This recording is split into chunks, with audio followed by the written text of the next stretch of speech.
When the Galactic Empire invited Earth to send a champion to the Blood Arena, they thought it would be a spectacle, a chance to humiliate humanity on a galactic stage. After all, Earth was a young world, new to the stars, full of bold talk, but untested in true combat. The arena had devoured warlords, demigods, and genetically perfected killers. Surely, a human wouldn't last a minute. But Earth didn't send a diplomat, a soldier, or a showman. They sent someone else, someone the galaxy wasn't ready for. Jackson Voss didn't come for glory. He came with silence in his eyes and violence in his bones. No armor, no ceremony, just scars, instincts, and a history that had been erased for being too brutal to remember. From the moment he stepped into the arena, the crowd expected a massacre. And they got one. Just not the kind they were expecting, because Voss wasn't there to win a contest. He was there to deliver a message. Earth doesn't play by your rules. The invitation, that wasn't a choice. It came not as a request, but a command, a golden data prism sent from the Galactic Empire directly to Earth's United Terran Assembly. Its message was unmistakable. Send your finest warrior to compete in the Blood Arena. Refuse, and Earth's seat in the Galactic Council would be revoked. Along with it, trade privileges, technological exchange, and the fragile peace Earth had fought for since first contact, just 13 years earlier. For most species in the galaxy, the Blood Arena was tradition, a brutal arena-scale combat tournament held once every solar cycle, where empires flexed their military prowess not through fleets or diplomacy, but by fielding champions in single combat. The event was ancient, older than most interstellar laws, and steeped in cultural significance. Refusing to participate wasn't just seen as cowardice, it was tantamount to admitting your species was unworthy of spacefaring status. Earth's leadership, still new to the politics of the stars, understood the stakes. The Galactic Empire didn't expect Earth to win. They expected a spectacle, one that would remind the galaxy that humans were loud, ambitious, but ultimately weak. What the Empire didn't expect was who Earth would send. The man who should have been forgotten, Jackson Voss, was not a decorated hero. He wasn't the face of Earth's military. His name had been scrubbed from most official records after the Ravex uprising, a brutal conflict in which a Terran Black Ops unit had been dropped behind enemy lines for a mission that was never meant to be made public. Voss had survived, but barely. His entire team had been wiped out. He was extracted weeks later, malnourished, bloodied, and barely coherent. Officially, he was discharged on psychological grounds. Unofficially, he had disobeyed an executive order, refusing to carry out a strategic bombardment that would have killed tens of thousands of civilians along with enemy leadership. Since then, he had lived off the grid. No enhancements, no medals, just a duffel bag, an outdated Earthside ID, and a reputation whispered between veterans who spoke of him with a mix of awe and dread. Some called him a ghost. Others called him a war criminal. No one called him soft. When Earth's council debated who to send, most leaned toward elite cybernetic operatives or mech suit gladiators trained in zero-G combat. But General Nia Resnick, a woman who had fought in the same war Voss vanished into, offered a different opinion.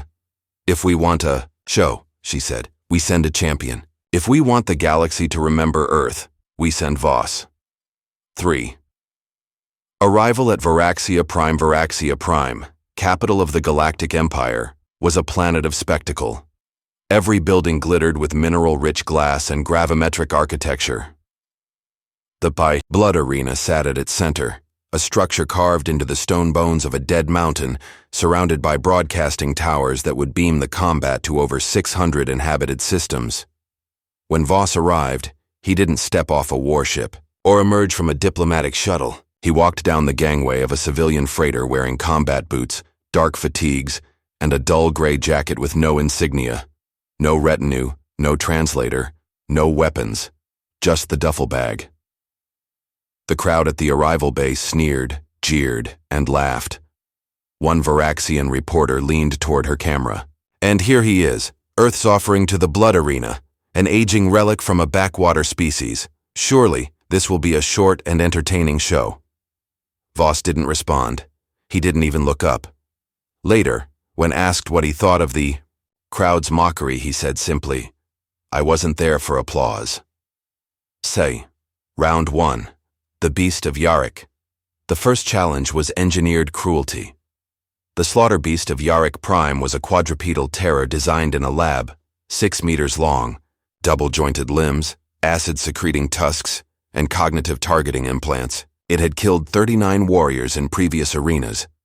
Voss stood across from it in an open circular pit, unarmed.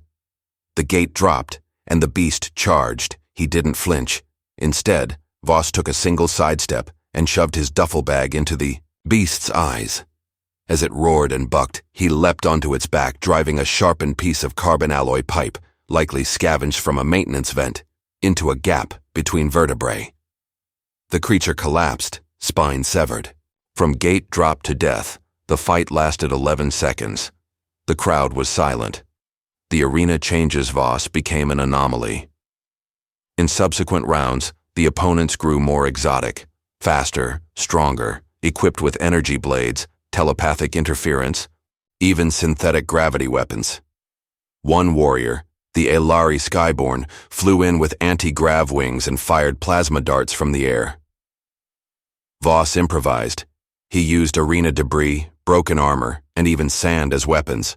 In one match, he snapped a pole in half and fought dual-handed. In another, he blinded his opponent with his own blood to land a finishing blow. But it wasn't just how he fought. It was why he fought. He didn't kill for the crowd. He didn't celebrate after victories. He didn't grandstand. He neutralized opponents with the brutal efficiency of a man who'd once survived weeks alone in enemy territory, where every movement mattered and hesitation was fatal. The audience didn't know how to react. They had come to laugh. Now they watched in silence. Galactic reactions across the galaxy, reactions varied. Some called him a monster, others a genius of combat psychology. On war forums, analysts debated his tactics, how he exploited alien physiology, environmental weaknesses, and emotional patterns. One arcane strategist noted, he doesn't just fight, he studies them. He wins before the first strike. The Empire began to panic behind closed doors. Voss had become a symbol, not of power, but of defiance. Earth, the young upstart world, had sent someone who wasn't just winning. He was unraveling the illusion of imperial dominance one brutal round at a time. The final match. General Korval the Empire had one last card. General Korval, a veteran of 9 planetary wars, a being enhanced with bioreactive armor and cybernetic augmentation, a warlord whose very name silenced crowds. He entered the arena to thunderous applause. Voss walked in, shirt sleeves rolled, knuckles already bloodied. Korval mocked him. "Do you even know what honor is, Terran?" Voss replied. "It's the thing you cling to when you've already lost." They clashed. Blades rang, fists broke armor, dust rose. Voss took wounds, bad ones. His right arm was likely fractured mid-match, but he kept moving, ducking under gravity lashes, baiting Korval into overextensions. Then, with one final charge, Voss shoulder-checked the general into a pillar of electrified alloy. The surge dropped Korval to his knees. But Voss didn't kill him. Instead, he leaned in and whispered something. Korval's eyes widened. He nodded once. Voss walked away. The message. What did Voss say? The general never told the press, never gave interviews, but rumors spread. Some said it was a threat, others said it was a story, but most agreed it wasn't just about winning the fight. Voss had delivered a message to the galaxy. Earth was not interested in applause. It was interested in survival, and it would survive, not by power, but by resolve. He had shown restraint, precision, and control, values that ancient empires had long forgotten. Aftermath. The Galactic Empire didn't challenge Earth again. In Tuaitsa, the weeks following the tournament, 3 border empires sought treaties with Earth. 2 others requested intelligence exchanges. As for Voss, he vanished again. No medals, no interviews. He declined all offers for security detail, military reinstatement, or teaching positions.